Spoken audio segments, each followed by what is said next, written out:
اگرچہ بھٹکے ہوئے ہیں لیکن کبھی بھولی ہوئی منزل بھی یاد آتی ہے راہی کو، اور بھٹکے ہوئے آہو کو پھر سوئے حرم لے چل۔ اس کی ضرورت ہے مسلمان کو پھر اس کا مقصد یاد دلایا جائے۔ پاکستان اس لیے نہیں بنایا گیا تھا کہ ہمارے ہاں ٹاٹے اور برلے نہیں تھے تو ہمارے پاس اس کے بھی باپ وجود میں آ جائیں، اس لیے تو نہیں بنایا گیا تھا۔ پاکستان اس لیے نہیں بنایا گیا تھا کہ جاگیرداروں کی جاگیرداریاں محفوظ ہو جائیں، پاکستان اس لیے تو نہیں بنایا گیا تھا۔ اور یہ کہ نمازیں اور مسجدیں تعمیر ہو جائیں، مسجدیں تو امریکہ میں تعمیر ہو رہی ہیں عالی شان سے عالی شان، اس لیے پاکستان نہیں بنا تھا۔ آج بھی مسلمان، میں معذرت سے عرض کر رہا ہوں مولانا سے، آج بھی بھارتی مسلمان کی ایوریج نمازی ہونے کے اعتبار سے پاکستانی مسلمان سے کہیں بہتر ہے۔ آج بھی برقع نظر آ جائے گا تو ہندوستان میں نظر آ جائے گا۔ میں نے اپنی آنکھوں سے دیکھا چند سال پہلے جب مکہ مسجد حیدرآباد دکن میں 3 دن مسلسل میری تقریریں ہوئی ہیں، 10,000 مرد اور 5,000 خواتین، اور ان میں سے کوئی بغیر برقعے کے نہیں تھی۔ ایک سیلاب نظر آ رہا تھا برقعوں کا کہ جب جلسہ ختم ہوا ہے رات کے 12 بجے 3 دن تک متواتر۔ یہاں کہاں نظر آئے گا برقع آپ کو؟ یہاں تو جس کے بعد 2 پیسے ہو گئے اس نے سب سے پہلے برقع اتار کے پھینک دیا۔ معلوم اچھی طرح سمجھ لیجئے یہ چیزیں تو وہاں زیادہ ہیں یہاں کی نسبت۔ اصل ضرورت تھی کہ یہاں اس نظام کو قائم کیا جائے، وہ نظام عدل اجتماعی، وہ جس میں حریت ہو، جس میں عام آدمی بھی خلیفہ وقت کو ٹوک سکے۔ یہ کرتا کیسے بن گیا؟ ایک خاتون بھی کھڑی ہو کر دامن پکڑ لے، عمر تمہیں کیا حق ہے کہ ہمارے مہر کے اوپر پابندی لگا رہے ہو، جبکہ اللہ نے نہیں لگائی۔ اللہ قرآن میں قنطارہ کا لفظ استعمال کر رہا ہے۔ ڈھیروں سونا دے دے کوئی شخص اپنی بیوی کو مہر کے اندر، طلاق دیتے وقت اس میں سے کچھ نہیں لے سکتا۔ آپ کون ہوتے ہمارے حق کے اوپر پابندی لگانے والے؟ اور عمر نے کہا آج ایک بڑھیا نے وہ اب عمر کو دین سکھایا، آرڈیننس واپس۔ حضرت سعد ابن ابی وقاص رضی اللہ تعالی عنہ جو فاتح ایران تھے، وہ گورنر ایسے ہی نہیں بن گئے تھے ریوڑیاں بٹی ہو اور گورنری مل گئی ہو، وہ تو خود فاتح تھے ایران کے، اس لیے گورنر تھے۔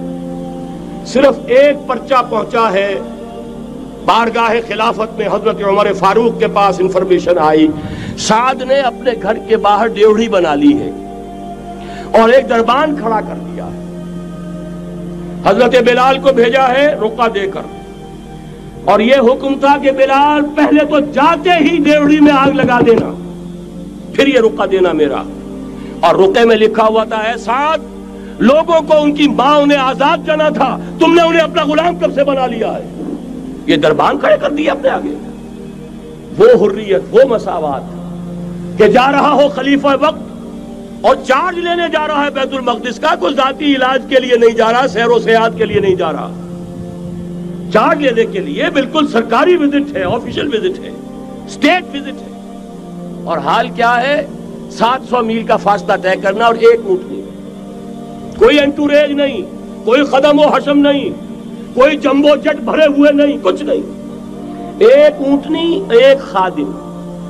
اس ایک اونٹنی پر چونکہ راستے کا راشن بھی ہے لہذا 2 آدمی نہیں بیٹھ سکتے، ایک بیٹھ سکتا ہے۔ ایک منزل خلیفہ وقت بیٹھا ہوا ہے اوپر اور خادم نکیل پکڑ کر چل رہا ہے، اگلی منزل خادم اوپر بیٹھا ہے اور خلیفہ وقت عمر بن الخطاب رضی اللہ تعالی عنہ اور وہ آگے آگے نکیل پکڑ کر چل رہے ہیں۔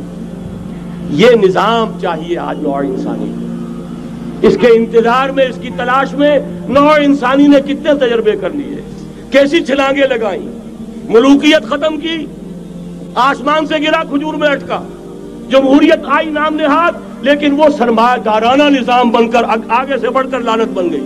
پہلے جاگیردار مسلط تھا، اب سرمایہ دار اور کارخانے دار مسلط ہو گیا۔ اس سے نکلنے کے لیے زور لگایا، کمیونزم کی طرف گئے، چھلانگ لگائی، اب ایک پارٹی ڈکٹیٹر بن کر بیٹھ گئی۔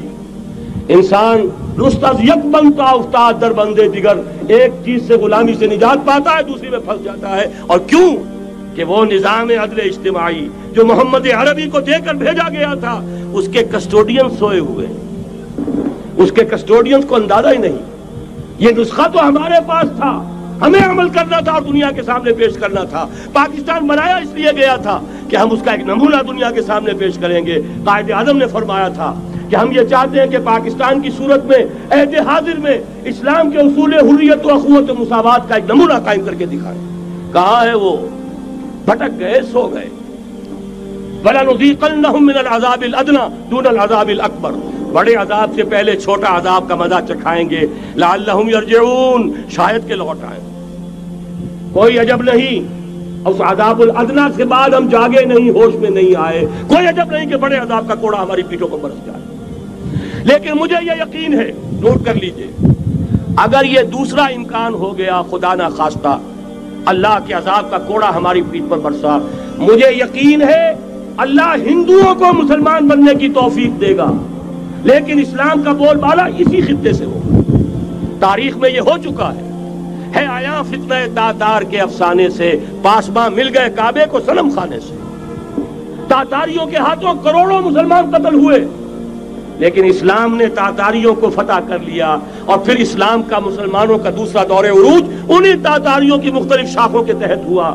وہ تاتاری ہی تو تھے، وہ سارے ہورس، ٹرکش ہورس، ترکان تیموری، ترکان سبوی، ترکان سلجوقی، ترکان عثمانی، وہی تو سٹاک تو وہی ہے آیا فتنہ تاتار کے افسانے سے، پاسباں مل گئے کعبے کو صنم خانے سے، اس لیے کہ حضور نے فرمایا مشرق سے ہوگا، جہاں سے فوجیں چلیں گی، تو کوئی عجب نہیں۔ بہرحال یہ دو امکانات ہیں، لیکن اس کا فیصلہ تیرے ہاتھوں میں ہے، دل یا بدن، سیدھی بات۔ اگر تو اب بھی ہم ٹھیک ہو جائیں، جاگ جائیں، ہوش میں آ جائیں، قوم یونس کی طرح توبہ کر لیں، تو بغیر عذاب کے کوڑے کے رحمت خداوندی ہم پر سایہ کرے گی۔ اگر ہم نہ جاگے تو وہ عذاب کا کوڑا آئے گا۔